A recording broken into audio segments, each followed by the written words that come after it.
सो आप सबको जय यीशु की। परमेश्वर का धन्यवाद कि वो हमें इस जगह पे लेके आए, इस मौके पे लेके आए। अभी हम उस जगह पहुंच गए हैं जहां पे आके हम परमेश्वर के वचन से कुछ बातों को सीखते हैं। सो उस प्रभु का धन्यवाद। आज जो मैं आपके साथ बात करने वाला हूं, ये वही है जो प्रभु ने कल मेरे साथ बात की है। और बात यह है कि परमेश्वर हर एक परिस्थिति को बदल सकता है। आमीन। परमेश्वर हर एक परिस्थिति को बदल सकता है। आप मेरे साथ निकालिए फिलिपियों 4 अध्याय उसकी 6 और 7। किसी भी बात की चिंता मत करो, परंतु हर एक बात में तुम्हारे निवेदन, प्रार्थना और विनती के द्वारा धन्यवाद के साथ परमेश्वर के सम्मुख उपस्थित किए जाएं। तब परमेश्वर की शांति, जो सारी समझ से परे है, तुम्हारे हृदय और तुम्हारे विचारों को मसीह यीशु में सुरक्षित रखेगी। आमीन। परमेश्वर का वचन यहाँ पे साफ कहता है कि किसी भी तरह की चिंता नहीं करना। लिखा है किसी भी बात की चिंता मत करो, परंतु हर एक बात में तुम्हारे निवेदन, प्रार्थना और विनती के द्वारा धन्यवाद के साथ परमेश्वर के सम्मुख उपस्थित किए जाएं। आमतौर पे क्या होता है कि जब हम परेशान होते हैं, समस्या में होते हैं, जब दुनिया हमारे खिलाफ होती है, विरोध में होती है, उस वक्त में हम भी परेशान हो जाते हैं, टेंशन में आ जाते हैं, है ना। ये क्या हो गया, मेरे साथ कैसे हो गया, मैंने तो ऐसा सोचा भी नहीं था, ये क्या हुआ, ऐसा हम सोचना शुरू करते हैं। लेकिन बाइबल क्या कहती है, ऐसा कोई भी जब मौका आए जिंदगी में, ऐसे जब भी हालात बने, तब एक काम करना। और क्या करना? पहली चीज, किसी बात की चिंता नहीं करना। चिंता किसको होती है? या मैं अगर ये सवाल कहूं कि हम में से चिंता किसको नहीं है, तो मेरा ख्याल सभी के हाथ उठेंगे कि कहीं ना कहीं कोई ना कोई चिंता हम सबको है। तो चिंता होती किसको है? या ये कहूं कि किसको चिंता नहीं होती है? किसके बारे में हम ये कह सकते हैं, अरे इसको चिंता करने की क्या जरूरत है? वो किसके बारे में हम कह सकते हैं, इसको क्या चिंता? किसके लिए कहते हैं ऐसा? या तो उसके लिए कहेंगे जिसका दिमाग काम नहीं करता, उसको कहेंगे तो पागल है, इसको क्या चिंता, इसको क्या पता क्या हो रहा है दुनिया में। या फिर उसके लिए कहेंगे कि इसको कोई चिंता नहीं है, जिसके पास सारे साधन हो, रुपया, पैसा, सब कुछ है उसके पास, तो उसके लिए हम कह सकते हैं इसको क्या चिंता, इसके पास तो सब कुछ है, इसको किस चीज की कमी है जो ये चिंता करे। फिर से सवाल, चिंता करता कौन है? चिंता वो करता है जिसको कुछ कमी हो। अब मेरा सवाल, कितने लोगों के साथ परमेश्वर है? कमाल की चीज, परमेश्वर आपके साथ है फिर भी चिंता है। पैसा होने से चिंता खत्म हो जाती है, परमेश्वर के होने से चिंता फिर भी है। परमेश्वर कह रहा है चिंता नहीं करो, ये परमेश्वर कह रहा है, मैं नहीं कह रहा हूं। यीशु मसीह ने कहा चिंता मत करो। चिंता करके ये ना कहना क्या खाएंगे, क्या पिएंगे, क्या पहनेंगे। आकाश के पक्षियों को देखो, ना वो बोते हैं, ना वो काटते, ना खत्तों में जमा करते, तो भी उनमें से कोई भूखा नहीं होता। आपने डॉक्टर की दुकान के बाहर चिड़िया को देखा, मुझे जुकाम हो गया डॉक्टर साहब, मुझे खांसी हो रही है। खांसी कुत्ते को हो जाती है, वो भी इंसानों की वजह से। कुत्ते को गर्म रोटी खिलाओ, खांसी हो जाएगी। कुत्ते को खुजली पड़ती है इंसानों की वजह से। जितने कुत्ते मंदिरों के आसपास हैं, सबको खुजली है। कारण क्यों? मीठा। लेकिन मंदिर में जाने वाले श्रद्धा से देते हैं। लेकिन वो श्रद्धा कुत्ते के लिए मौत का कारण होती है, वो खुजाते खुजाते मरता है उसके बाद। ऐसी श्रद्धा का क्या करना। इससे अच्छा उन कुत्तों को आप अलग से कुछ ला के दो, अलग से कुछ डाल दो, रोटी ले आओ, घर से ले आओ 2 रोटियां, वो ही डालना क्या जरूरी है। एक तरफ तो हमें कहा जाता है प्रसाद को बड़ी इज्जत देनी चाहिए, बड़ा पवित्र हो जाता है, वो होता है। दूसरा फिर कुत्तों को डालते हैं, वो मंदिर के सामने ही डालते हैं। अब दोनों में से कौन सी बात सच है मुझे आज तक समझ में नहीं आई, क्योंकि मेरे घर में तो जो खराब होता है वो कुत्तों के सामने डालता हूं, जो अच्छा होता है वो तो मैं खुद खाता हूं, बच्चों को देता हूं। जो खराब हो जाए चीज, जो नहीं खानी है, वो डालते हैं हम अपने गली के कुत्तों के सामने। लेकिन मंदिर के सामने वो प्रसाद कुत्तों को क्यों डाला जाता है मुझे नहीं पता। खैर, वो जाने, उनका काम जाने। लेकिन उससे कुत्ता परेशान होता है। आपने किसी चिड़िया को, किसी जानवर को, किसी बंदर को, किसी को बुखार होते या किसी को जुकाम होते नहीं देखा। कारण क्या है? वो भोर को उठते हैं, सूरज उगने से पहले उठते हैं और सूरज चढ़ने से पहले भरपेट खा लेते हैं। सूरज चढ़ने से पहले भरपेट खा लेते हैं। उसके बाद दोपहर को उनको जो कुछ थोड़ा बहुत खाना आना हो वो खा लिया, और रात को सूरज ढलने से पहले आधा पेट खा के जाके सो जाते हैं। जब सूरज ढलने वाला हो, आपने चिड़ियों को देखा होगा वापस अपने घोंसले की तरफ जा रही होती हैं। सूरज डूबने से पहले वो अपने घोंसले में जाती हैं, सो जाती हैं, इसलिए तंदुरुस्त है। आप लोग भी सूरज उगने से पहले अगर भरपेट खाएं और सूरज डूबने से पहले आधा पेट खा के सो जाएं तो आप भी तंदुरुस्त रहेंगे। ये हमारा जो रहन सहन है ना, जो जीने का स्टाइल, इसकी वजह से हम बीमार हैं। परमेश्वर ने हमें बीमार होने के लिए नहीं बनाया। जानवरों ने वो सिस्टम नहीं बदला, हमने बदल लिया, इसलिए वो बीमार आज भी नहीं होते, हम आज भी हो जाते हैं। लेकिन जब चिंता करना नहीं, परमेश्वर कह रहा है कि आकाश के पक्षियों को देखो, उनको किस चीज की कमी है, किसी चीज की कमी नहीं। तो तुम इंसान हो के भी फिर किस चिंता में हो? मैंने तो तुम्हें अपने स्वरूप, अपनी समानता पे बनाया। तो पहली चीज चिंता नहीं करना, और दूसरी चीज क्या करनी है? हर एक बात में तुम्हारे निवेदन, यानी जो भी चीज है उसमें हमारे निवेदन, प्रार्थना और विनती के द्वारा धन्यवाद के साथ परमेश्वर के सामने उपस्थित किए जाए। जो बातें हम पड़ोसियों को बैठ के बता रहे हैं ना, क्या करें जी, लड़का ऐसा, लड़की ऐसी, पति ऐसा, पत्नी ऐसी, पड़ोसी ऐसा, पड़ोसन ऐसी, जो लोगों को बता रहे हैं वो परमेश्वर को बताएं। अगर आपका परमेश्वर जिंदा है, क्या हमारा खुदा जिंदा है? जिंदा है तो फिर उससे बात करें ना। फिर पड़ोसियों से क्या बात करनी, क्योंकि जिससे बात कर रहे हैं इसको भी मरना है, हमें भी मरना है। तो बात उससे करें जो सदा जिंदा रहने वाला। तो हमारी हर एक बात उस परमेश्वर के पास होनी चाहिए। उसको बताना है मुझे ये चीज चाहिए,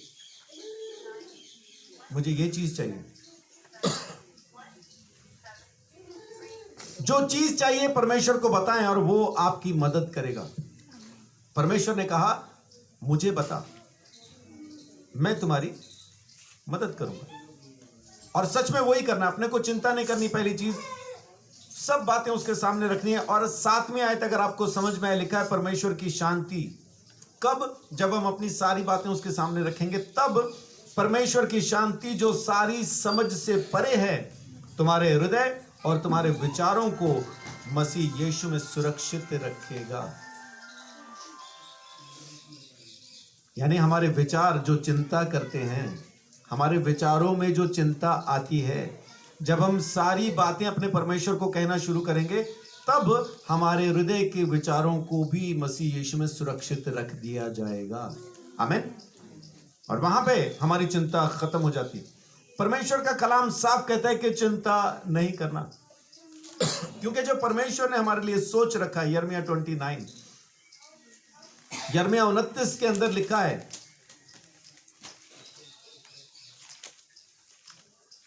यिर्मयाह 29 का 11 साफ कहता है,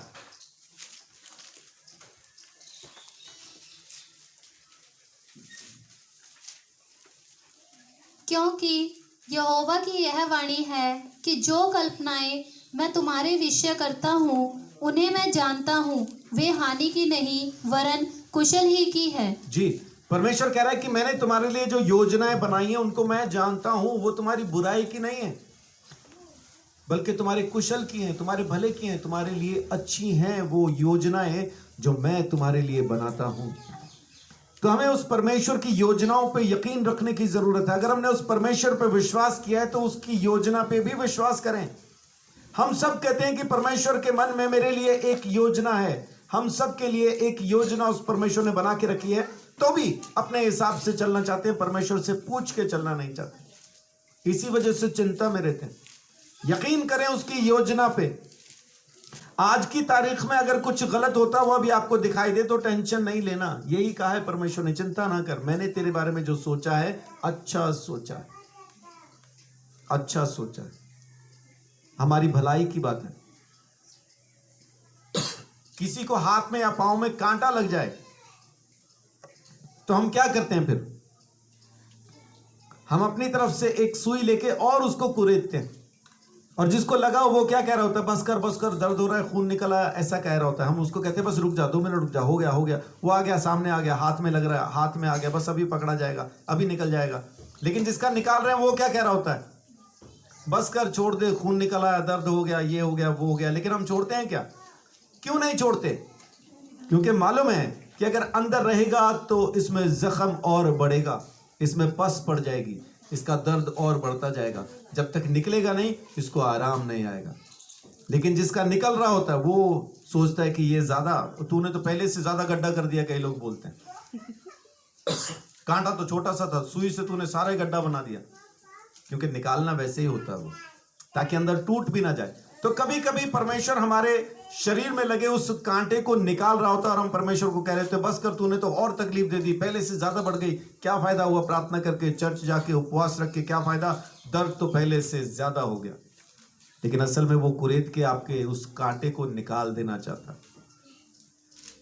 उसके मन में जो योजना मेरे लिए है वो भले की है, मेरे खिलाफ नहीं है। परमेश्वर मेरे साथ है। पहला तो इस चीज को याद रखें कि परमेश्वर आपके खिलाफ नहीं खड़ा है, आपके हक में है, आपके साथ है, आपको बचाने के लिए, आपको संभालने के लिए वो परमेश्वर वहां खड़ा है। लेकिन बहुत बार हम यही सोचते हैं परमेश्वर तो मेरी नहीं सुनता।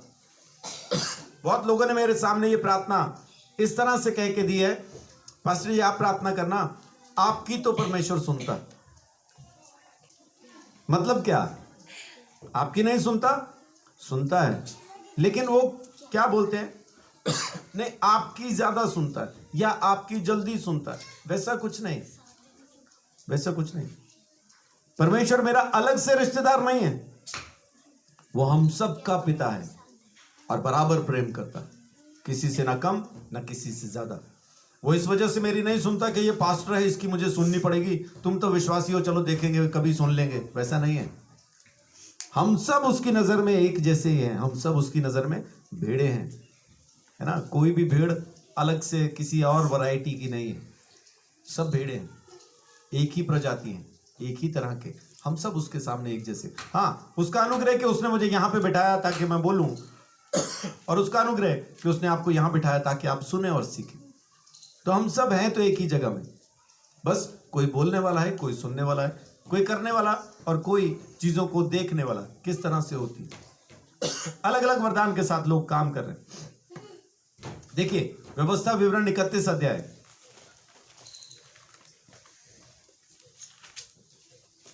उसका 7 और 8।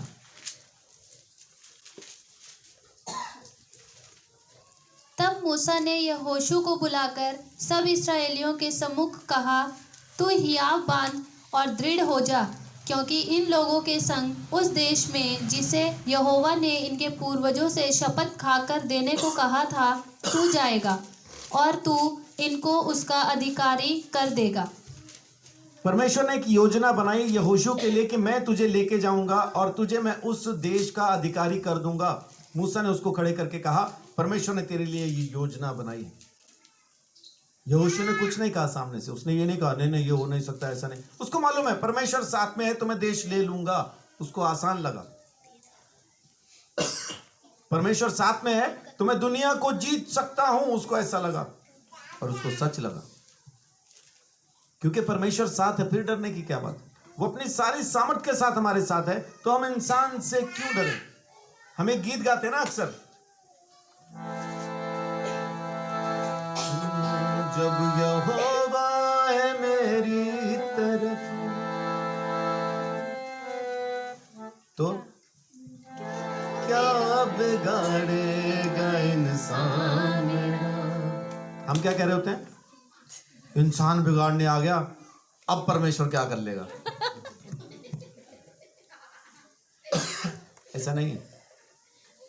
जब यहोवा है मेरी तरफ तो क्या बिगाड़ेगा इंसान मेरा? कुछ नहीं बिगाड़ सकता, लेकिन आपको उसके साथ रहना, उसकी टीम में रहना जरूरी है। उसकी टीम में रहने की कुछ शर्तें हैं, कुछ नियम हैं, कुछ कानून हैं जो आपको फॉलो करने हैं, तब आप उसकी टीम में होते हैं। और जब आप उसकी टीम में होते हैं तो फिर कोई इंसान आपका कुछ बिगाड़ नहीं सकता। इंसान छोड़िए, कैसी भी कोई परिस्थिति आपका कुछ बिगाड़ नहीं सकती, क्योंकि संभालने वाला परमेश्वर हमारे साथ। यहोशू को कहा, एक योजना बनाई, मूसा को बताया ये लेके जाएगा, है ना। भजन संहिता 107 का भी देख लीजिए, 28-29 जल्दी से। भजन संहिता 107 28-29।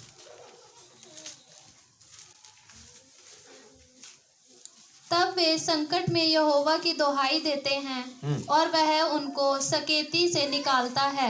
वह आंधी को शांत कर देता है और तरंगे बैठ जाती हैं। जी, आंधियां थम जाती हैं, लहरें बैठ जाया करती हैं, है ना। अब यहोशू को परमेश्वर क्या कह रहा है? देखिए यहोशू की किताब 1 अध्याय,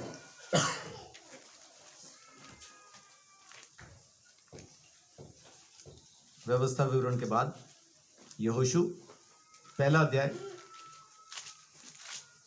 और उसकी 9 आयत।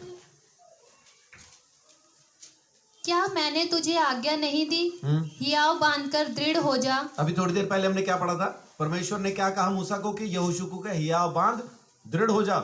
अब परमेश्वर फिर से याद करा रहा है, क्या मैंने तुझे ये आज्ञा नहीं दी थी? किस चीज की आज्ञा?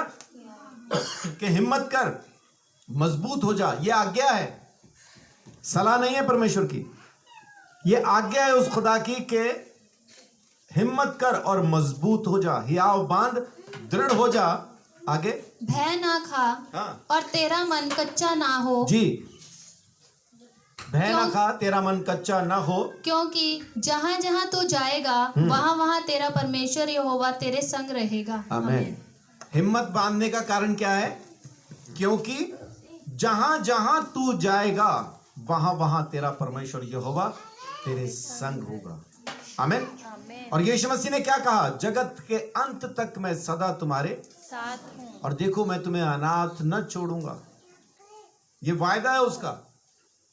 परमेश्वर पुराने नियम से ये वाचा बांध के ये वायदा करता हुआ हमारे साथ आया कि मैं तुझे अकेला नहीं छोड़ूंगा, अनाथ नहीं छोड़ूंगा। यीशु मसीह ने भी कहा, मैं जाता हूं लेकिन तुम्हें अकेला, तुम्हें अनाथ नहीं छोड़ूंगा, और मैं जाके तुम्हारे लिए एक सहायक को भेजूंगा।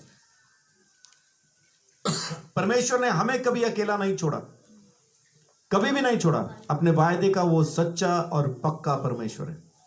जो उसने कह दिया सो कह दिया, उसको कोई मिटा नहीं सकता, उसको कोई हटा नहीं सकता।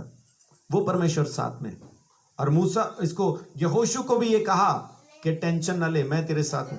एक योजना जब उसके लिए बनाई, परमेश्वर जब आपके लिए कोई योजना बनाता है और जब आपको वो भेजता है कि जा जाके इस योजना को पूरा कर, तो आपको अकेले नहीं भेजता, वो खुद आपके साथ चलता है। आमीन, हालेलुया। वो परमेश्वर खुद आपके साथ चलता है और अकेला नहीं, पूरी सामर्थ के साथ। क्योंकि जहां परमेश्वर है वहां सारी की सारी ताकत है। जहां जनरेटर होता है ना, सारी एनर्जी उसी में होती है। पूरी रोशनी कहां से आ रही है? पूरी लाइट कहां से आ रही है? पूरी जो करंट आ रहा है कहां से आता है? जनरेटर में से। तो हमारा जनरेटर कौन है? स्वयं परमेश्वर, प्रभु यीशु मसीह। और वहां से हमें पूरी ताकत मिलती है, पूरी सामर्थ्य मिलती है। परमेश्वर जब चाहे तब हमारे हालात को बदल सकता है, क्योंकि वो हमारे साथ चलता है। पूरा देश यहोशू के खिलाफ है, लेकिन यहोशू जाके उस देश को यूं जीतता चला जाता है जैसे सामने कठपुतलियां रखी हैं। बस वो एक ठोकर मारो, कठपुतली गिरती जाएगी और वो जीतता जाएगा। और उसके बाद जैसे जन्मदिन का केक बांट लिया जाता है, जैसे जन्मदिन का केक बांटते हैं ना आपस में, है ना, चेरी वाला पीस मुझे दो, वो चॉकलेट वाला मुझे दो, गुलाब का फूल मुझे दो, ऐसा उन्होंने उस देश को बांट लिया। ये हिस्सा तेरा, ये हिस्सा मेरा, वो हिस्सा मेरा, ये हिस्सा तेरा, यूं उस देश को उन्होंने 11 जगह में बांट लिया। मैंने कुछ गलत तो नहीं कहते गिनती में? कितनी जगह बांटा था? कितने गोत्र हैं इजराइल के? तो मैंने 11 कहा ना, 11 जगह बांट दिया, तो मुझे 12 कहना चाहिए था, या 11 ठीक है? 11 जगह बांट लिया। 12वां गोत्र कौन सा था? लेवी। परमेश्वर ने लेवियों को क्या कहा? तुम्हारा भाग मैं खुद हूं। तो लेवियों को हिस्सा नहीं दिया गया, लेकिन बाकी 11 को कहा गया कि तुम सब ने लेवियों को 10वां हिस्सा देना है, जानवरों का भी, जमीन का भी, कमाई का भी, सब चीज का। अभी यूं समझें कि 11 लोगों को 100-100 रुपया दिया, 11 लोगों को, तो 100 का दशमांश कितना बना? 10 रुपए। 10 रुपए बने, तो 11 लोगों का दशमांश कितना हुआ? 110। 110 आपने ठीक जोड़ लिया। 110, 100 रुपए का 10 है ना, तो 10, अगर 10 जन हो तो 10-10 रुपए देंगे तो 100 हो गया, 11 में का 110, तो 110, 11 लोगों का 110। अभी 11 लोगों के पास पीछे कितना बचा? 90-90। लेवियों के पास कितना है? 110। जिसको कुछ नहीं दिया उसको ज्यादा मिला, क्योंकि खुद परमेश्वर उनका हिस्सा है। तो हम भी अगर परमेश्वर को अपना हिस्सा बना के चलते हैं तो जो जमाने को मिलता है उससे कहीं ज्यादा फिर हमें मिलता है, क्योंकि परमेश्वर खुद हमारा हिस्सा है। आमीन। यहोशू ने वहां जाके उस देश को आराम से बांट लिया, क्योंकि परमेश्वर खुद साथ में चलता था। आज भी वो सेनाओं का यहोवा, वो पवित्र परमेश्वर, उस वक्त में तो वो अपने तंबू में उनके साथ चलता था। आज कहां पे वो चल रहा है? आज उसका मंदिर, उसका घर, उसका तंबू कौन है? कहां है? मैं हूं। तो अगर मैं यीशु मसीह की आज्ञाओं को मानता हूं तो परमेश्वर अपनी सारी सामर्थ के साथ मुझी में रहता है, मेरे अंदर वास करके मेरे साथ चलता। तो इसलिए इस तंबू को पवित्र रखना बहुत जरूरी है।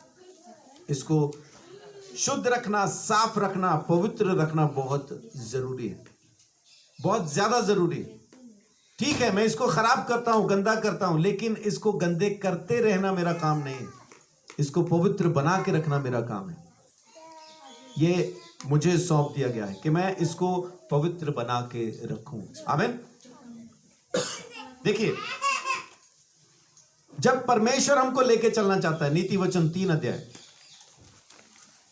तो जरूरी है कि फिर हम उसी के हिसाब से चलें, उसी के दिमाग से चलें, उसी की सोच से चलें। अपनी सोच, अपना दिमाग, अपनी बातें हमें लगाने की जरूरत नहीं। 5 और 6 पढ़िए।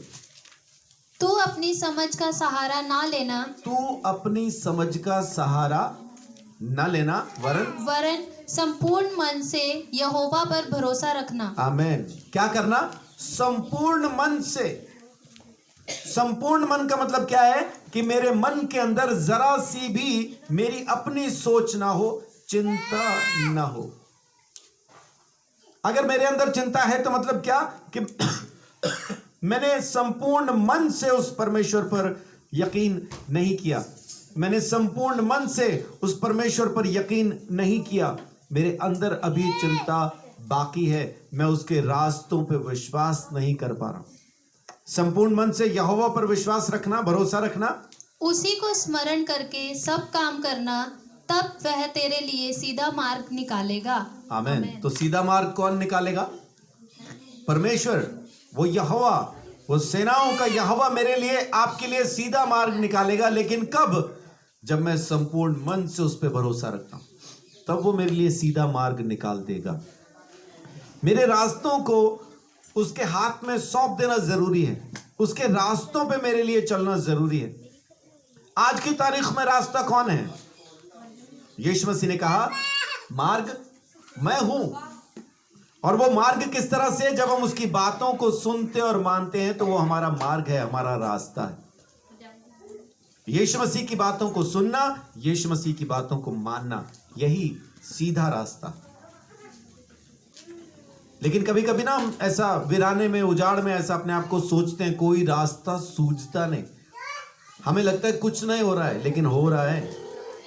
हमें दिखाई ना दे वो अलग चीज है, लेकिन काम हो रहा है। ऐसा नहीं है कि नहीं हो रहा। यशायाह 32 अध्याय, नहीं इसी में देखिए, भजन संहिता 32 में देखिए। यशायाह 32 का, इसका भजन संहिता 32 का 8। मैं तुझे बुद्धि दूंगा और जिस मार्ग में तुझे चलना होगा उसी में तेरी अगुवाई करूंगा। मैं तुझ पर कृपा दृष्टि रखूंगा और सम्मति दिया करूंगा।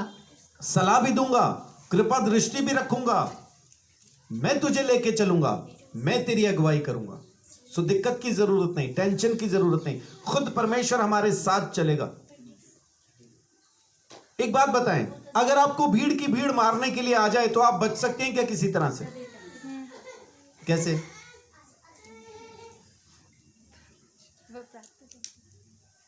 कैसे बचेंगे? भीड़ आ गई मारने, आप सामने खड़े हैं, बचेंगे कैसे? सीधा जवाब, जैसे यीशु मसीह बचा। क्या यीशु मसीह बचा कभी? हाँ बचा। कहां था? भीड़ में, पहाड़ी पे। वो उसको धक्का देने वाले थे, तो फिर क्या हुआ?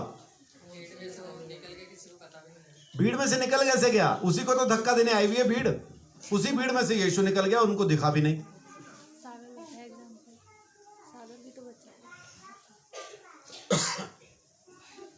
सागर ने तो बंदूक वाले को बोल दिया था गोली मार दे, यीशु को नहीं छोड़ूंगा।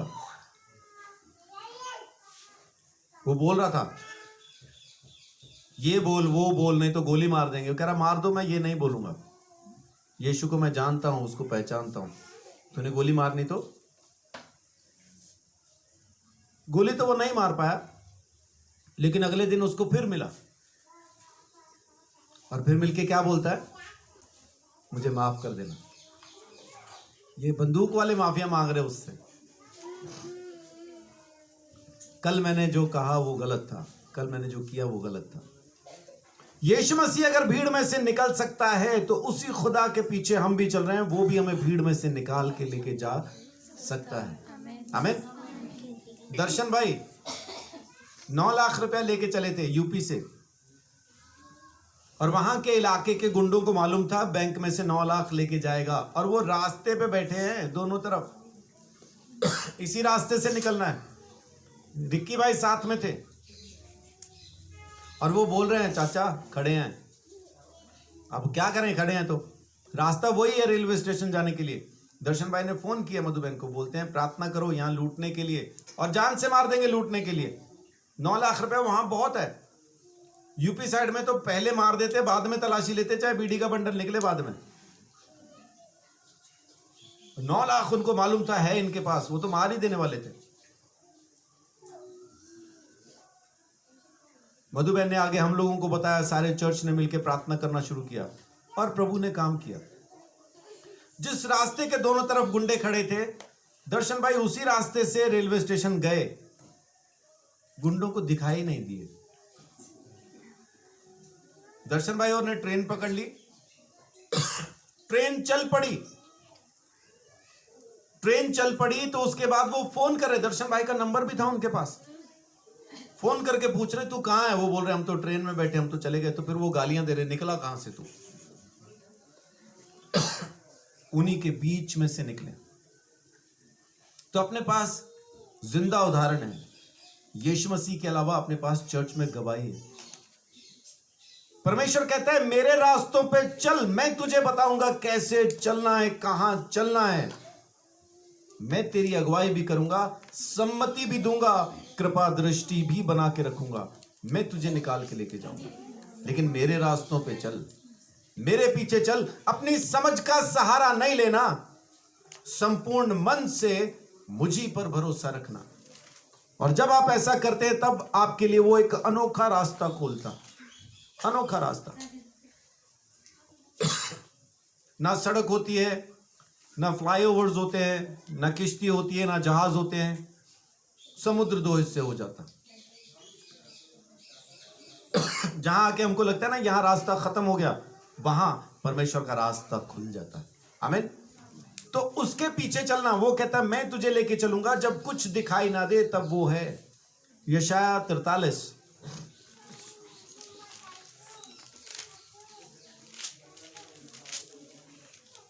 उसका 19। देखो, मैं एक नई बात करता हूँ, वह अभी प्रकट होगी, क्या तुम उससे अनजान रहोगे? क्या कह रहे परमेश्वर? देखो अभी एक नई बात करता हूं, अभी तुम पे प्रकट होगी। यशाया 43 का 19। यशाया 43:19। परमेश्वर कहता है देखो अभी मैं एक नई चीज करने वाला हूं और तुम पर अभी प्रकट होगी, क्या तुम उससे अनजान रहोगे? क्या चीज है वो? मैं जंगल में एक मार्ग बनाऊंगा आमीन। और निर्जल देश में नदियां बहाऊंगा। आमीन। जंगल में रास्ता बना दूंगा और वीराने में, जो एक ऐसी जगह है जहां पानी की बूंद तक नहीं है, वहां मैं नदियां बहा दूंगा। निर्जन देश में नदियां बहा दूंगा। वो खुदा है, वो परमेश्वर है, वो जंगल में रास्ता देता है। मेरा छोटा भाई कहता है मैं डरता नहीं।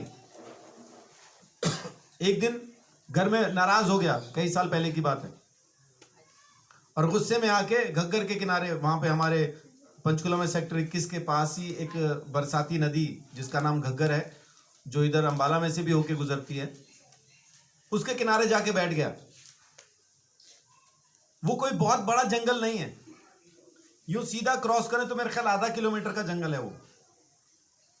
यही सोच के ये बैठा रहा कि निकल जाऊंगा। बैठे बैठे रात हो गई। अब जब रात हो गई तो जिस नदी के किनारे ये शांत होने के लिए बैठा था, वही नदी इसको डराने लगी। चांद की रोशनी में जब ये चमक के और जब चल रही थी, रात में जो इसकी लहरों की आवाज थी, वो इसको एक खौफ पैदा हो गया इसके अंदर। ये मुड़ के चल दिया। अब जैसे ही जंगल में एंटर हुआ तो अंधेरा बहुत ज्यादा, तब फोन वोन कुछ नहीं होता था, मतलब था उसके पास नहीं था, होता था लेकिन सबके पास नहीं होता था। अब ये जंगल में घुसा, इसको दूसरा सिरा ही ना मिले, पार जाने के लिए रास्ता ही ना मिले। वो झिंगुर की आवाज होती है ना जंगल के अंदर, छोटा सा कीड़ा होता है लेकिन आवाज बड़ी ज्यादा होती है उसकी। अब वो बोल रहा है और इसको डर लग रहा है, चल रहा है तो इसको लग रहा है कोई पीछे आ रहा है। ये सारी रात जंगल में भागता रहा, कभी इधर कभी उधर, कभी इधर कभी उधर। और उसके बाद जब सुबह हुई, जब ये निकला तो जहां से इसको घर पहुंच जाना चाहिए था, जंगल पार करने के चक्कर में ये जंगल ही जंगल भागता चला गया। और जब सुबह सूरज निकला तो इसने अपने आप को अपने घर से तकरीबन 5 किलोमीटर दूर पाया। और उसके बाद सूरज को देख रहा है ये।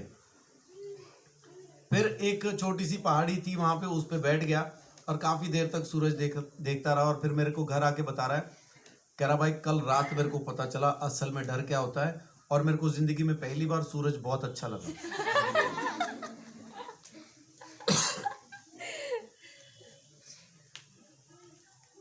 जब आपको जंगल में रास्ता ना दिखाई दे, जब आपको जंगल में रास्ता ना मिले, तो सारी बहादुरी खत्म हो जाती है। फिर छोटे से कीड़े से भी डर के भागते रहते हैं। लेकिन परमेश्वर कह रहा है मैं एक नई चीज करने को हूं, मैं जंगल में तेरे लिए रास्ता निकाल दूंगा। आमीन। जहां कोई रास्ता नहीं, वहां मैं तेरे लिए रास्ता निकाल दूंगा। जहां पानी की बूंद भी नहीं है, वहां तेरे लिए नदियां बहा दूंगा। उस खुदा पे यकीन करें, वो आपके साथ है। आमीन। वो आपके साथ है, पूरी सामर्थ के साथ आपके साथ है। आपको डरने घबराने की जरूरत नहीं। उस परमेश्वर के रास्तों पर, उसके तरीकों पर विश्वास करें, वो आपको लेके चलेगा। परमेश्वर पहले भी बदला नहीं, आज भी बदला नहीं, कभी बदलेगा नहीं। आमीन। मलाकी 3 अध्याय, पुराने नियम की आखिरी किताब, मलाकी 3 और उसका 6। क्योंकि मैं यहोवा बदलता नहीं, इसी कारण हे याकूब की संतान, तुम नष्ट नहीं हुए। हाँ, मैं बदलता नहीं, इसी वजह से तुम आज तक जिंदा हो, परमेश्वर कहता। उसका न बदलना, कभी आपने बारिश में रेनबो देखा? वो क्या है? वो का नेचर में राजा पानी बारिश करूंगा, पानी से कभी खत्म नहीं करूंगा। पानी से, जल प्रलय से पृथ्वी को खत्म नहीं करूंगा। जब भी ज्यादा बारिश होती है तब आपको बादलों में परमेश्वर का वो वाचा का धनुष दिखाई देता है। वाचा का धनुष दिखाई देता है। मैं अक्सर जब भी बारिश के बाद उस परमेश्वर के वाचा के उस धनुष को देखता हूं बादलों में, तो मुझे परमेश्वर का प्रेम और उसका वायदा याद आता है। परमेश्वर कहता है जब भी मैं इसे देखूंगा, मैं याद करूंगा कि मैंने तुम्हें मारना नहीं है। इसी वजह से आज हम जिंदा हैं। जब भी उस धनुष को देखें ना, परमेश्वर के वाचा के उस धनुष को देखें, तो परमेश्वर को धन्यवाद जरूर देना। अब्बा तेरा धन्यवाद, तू अपने वायदे को याद रखता है, इसी वजह से आज मैं जमीन पे जिंदा हूं। मैं अक्सर जब भी वो धनुष देखता हूं, धन्यवाद देता हूं। अब्बा धन्यवाद, तू अपने वायदे को भूलता नहीं। और ये धनुष भी वही तो निकालता है, उससे पहले निकलता ही नहीं था, क्योंकि बारिश होती ही नहीं थी। जब बारिश हुई उसके बाद उसने उसमें उस धनुष को भी रख दिया। आज हम प्रिज्म से यहाँ पे बनाते हैं, लेकिन आसमान में पानी की बूंदें प्रिज्म का काम करती हैं। उसमें से गुजर के सूरज की रोशनी 7 रंगों में बदल जाती। सो परमेश्वर का धन्यवाद, वो अपने वायदे को याद रखता है। वो अपने वायदे को याद रखता है। प्रभु का धन्यवाद, आमीन। उस खुदा ने कहा कि मैं बदलता नहीं, मैं पहले भी ऐसा ही था, आज भी हूं, इसीलिए तुम जिंदा हो। और बहुत से लोग पता क्या, जब प्रार्थना करना शुरू करते हैं, 2 पत्रस 3 अध्याय, प्रार्थना करना शुरू करते हैं या किसी चीज के लिए उनको कुछ चाहिए हो, जब वो दुआ करना शुरू करते हैं तो वो ये सोचना शुरू कर देते हैं मिल तो रहा नहीं। बाइबल कॉलेज के अंदर मुझे जो पढ़ाया करते थे, उनमें से एक टीचर ने खुद मुझे कहा कि मैं किसी एक खास चीज के लिए प्रार्थना कर रहा था, 1 साल हो गया, जब मिली नहीं तो मैंने प्रार्थना करना छोड़ दिया। मुझे लगा परमेश्वर देना नहीं चाहता। 1 ही साल में टाइम होता है।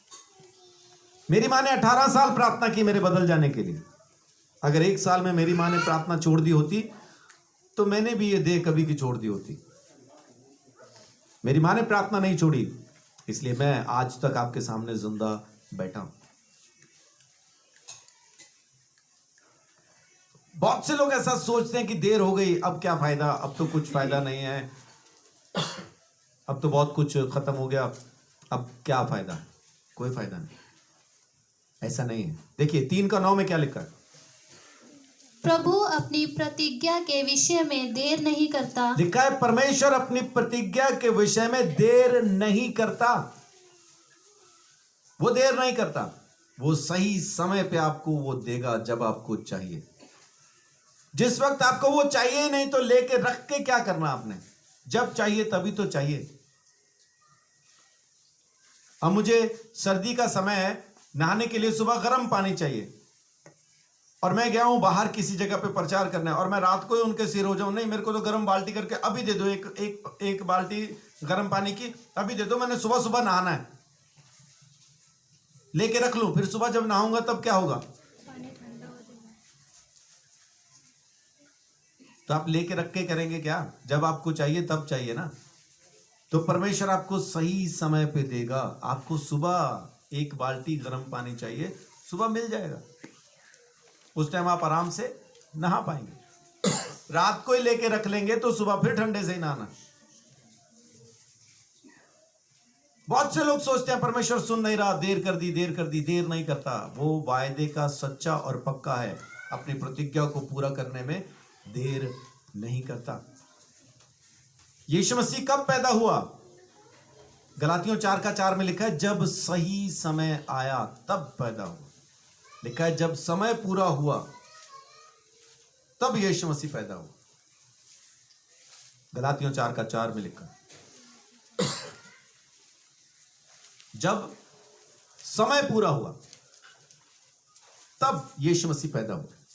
हम कहें जी यीशु तो बड़ी देर में पैदा हुआ, आदम ने तो पाप पता नहीं कब कर दिया था, अगर उसको पाप से बचाना ही था, उसका दंड सहना ही था तो तुरंत सह लेना चाहिए था, उसी वक्त यीशु को पैदा होना चाहिए था। ऐसा नहीं है।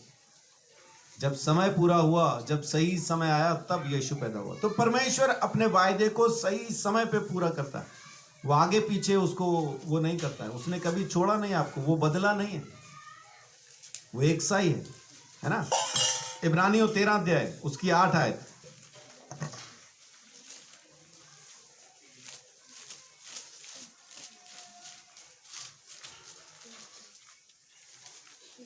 तेरह का 8।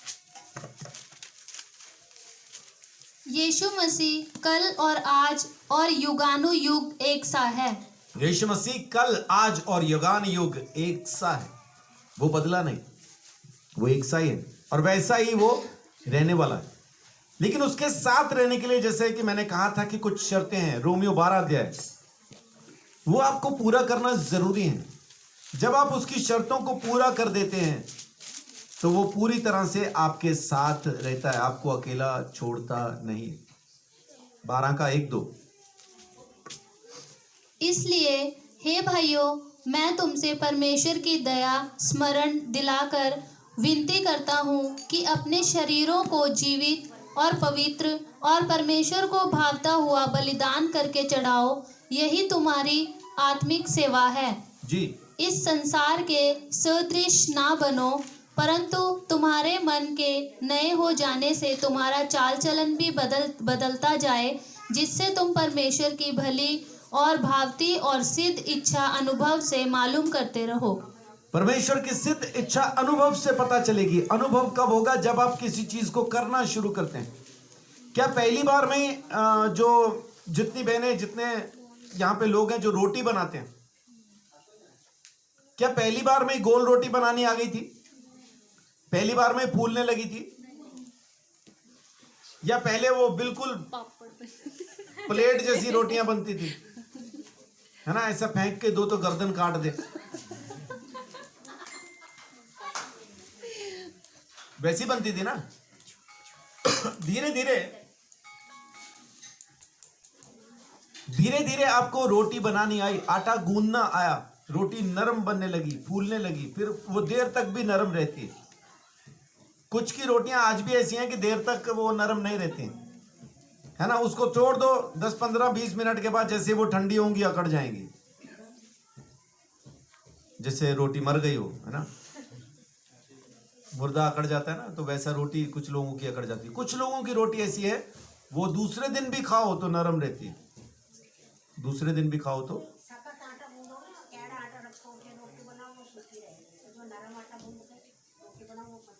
अब कैसे पता है इनको?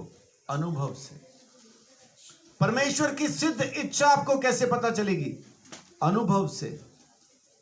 यह अनुभव कैसे हुआ? बार बार आटा गूंदने से, बार बार आटा।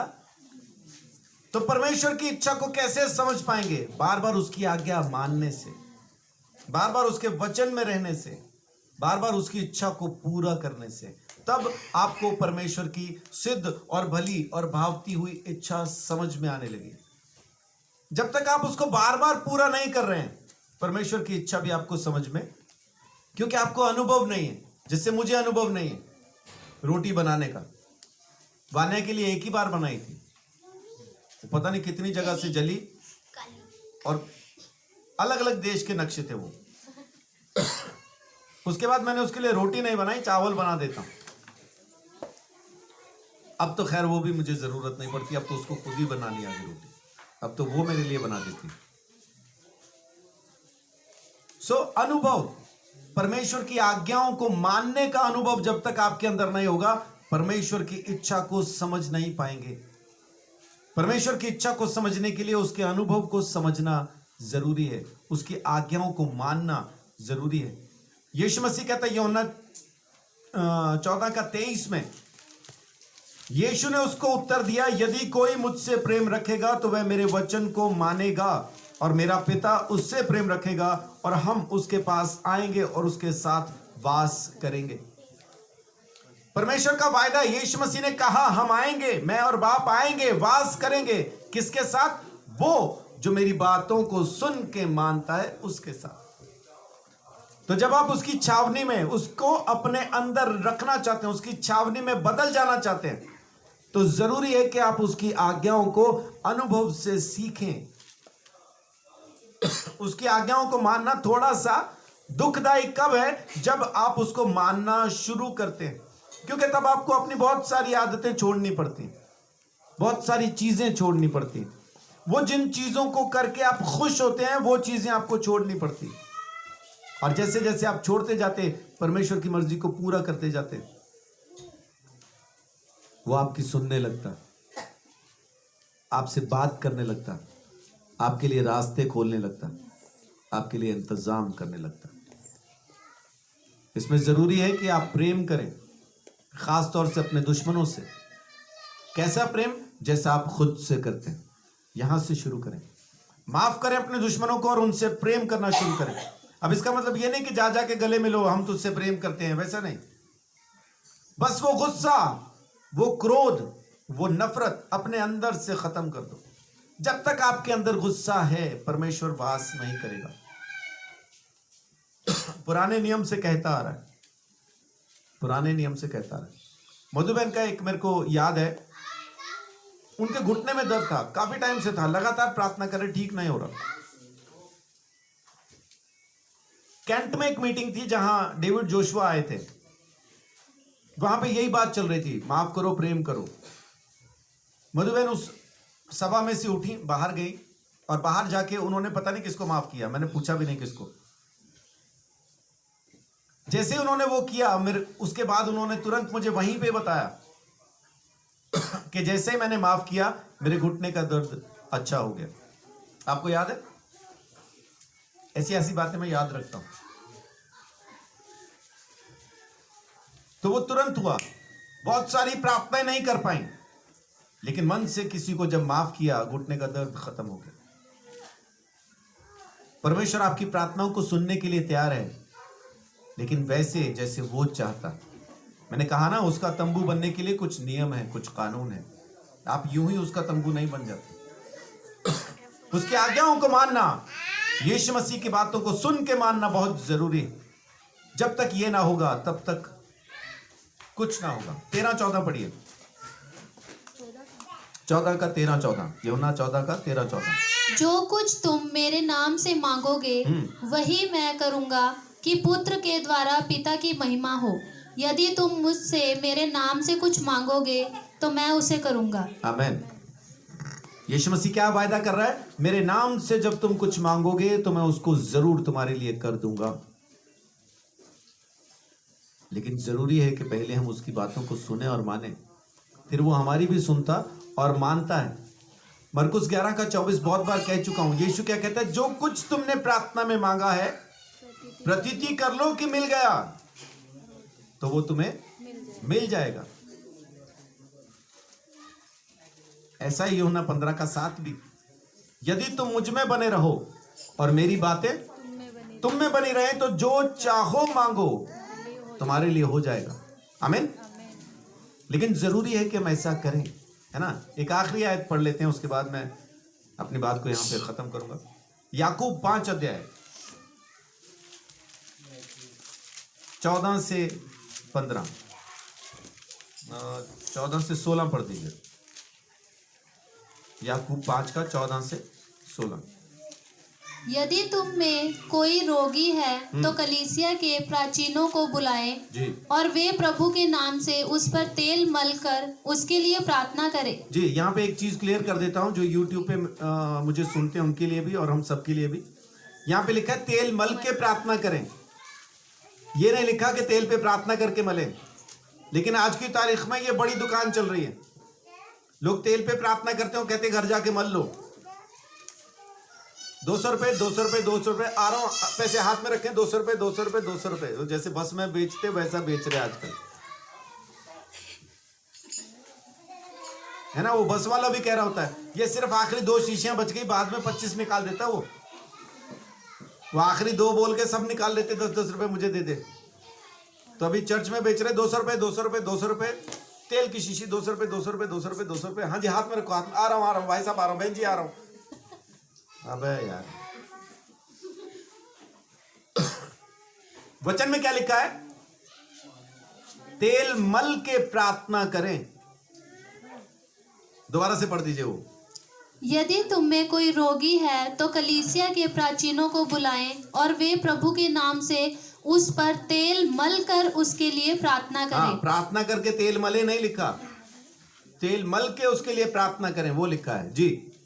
और विश्वास की प्रार्थना के द्वारा रोगी चंगा बच जाएगा आमीन। और प्रभु उसको उठाकर खड़ा करेगा। और यदि उसने पाप भी किए हों तो उनकी भी क्षमा हो जाएगी जी। इसलिए तुम आपस में एक दूसरे के सामने अपने अपने पापों को मान लो। ऐसा नहीं होता, वहां मेरे ख्याल ट्रांसलेशन गलत है प्रीति वाली बाइबल के अंदर। वहां लिखा होगा इसलिए एक दूसरे के सामने खड़े होके एक दूसरे के पाप बताओ। तुझ में ये पाप है, तुझ में ये पाप है, ये बताओ, वो लिखा होगा। क्या लिखा है? अपने पापों को मान लो।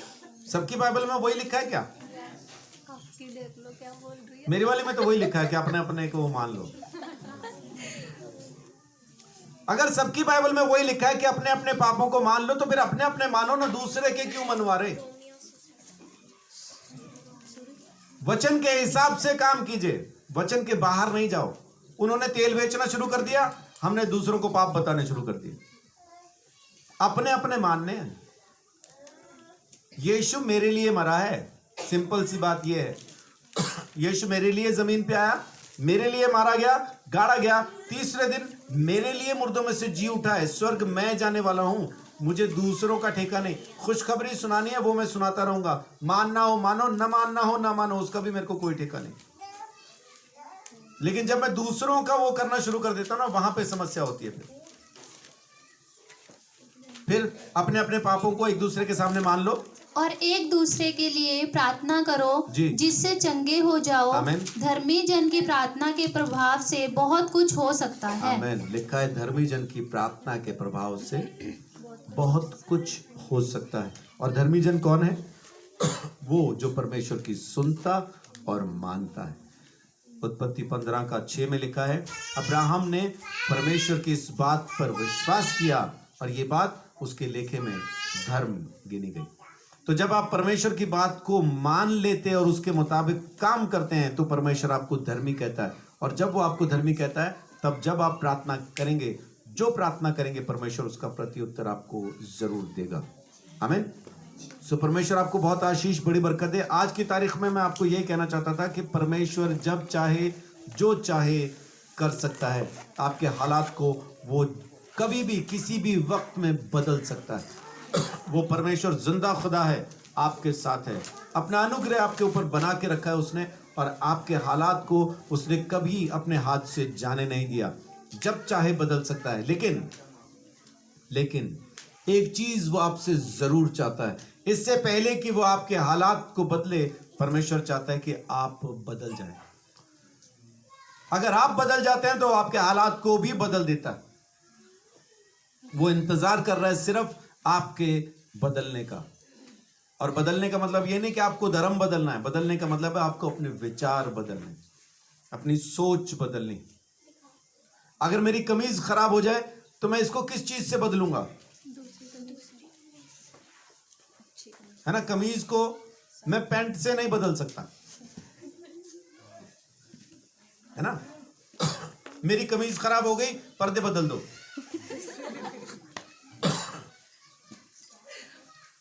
कमीज खराब है तो दूसरी साफ कमीज से ही वो बदली जाएगी। और परमेश्वर ने कहा मन बदल लो, सोच बदल लो। तो किस चीज से बदलूं? एक अच्छी सोच से। और वो दूसरी सोच क्या है? वो दूसरी सोच ये परमेश्वर का पवित्र वचन है। मुझे मेरी सोच को इस सोच के साथ बदलना है। यह है मन फिराव, यह है असल मन फिराव।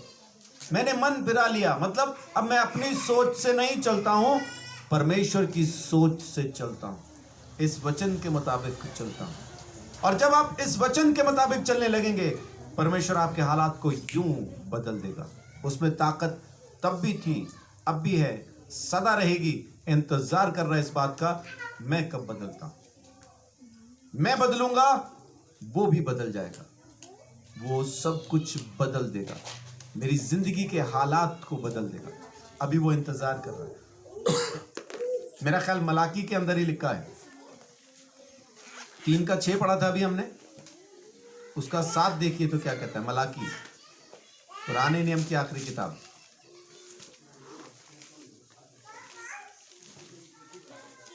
3:7।